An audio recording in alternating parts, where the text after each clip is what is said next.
నీ స్నేహము నన్ను మనిషిని చేసింది, నా హృదయముకు ప్రేమించుట నేర్పింది.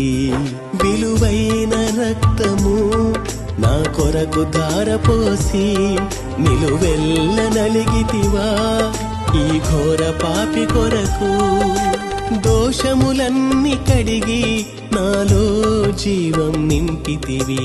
ప్రేమామయుడా, సర్వోన్నతుడా, మహిమాన్వితుడా నా యేసయ్యా. ప్రేమామయుడా, సర్వోన్నతుడా, మహిమాన్వితుడా నా యేసయ్యా. నీ స్నేహము నన్ను మనిషిని చేసింది, నా హృదయముకు ప్రేమించుట నేర్పింది.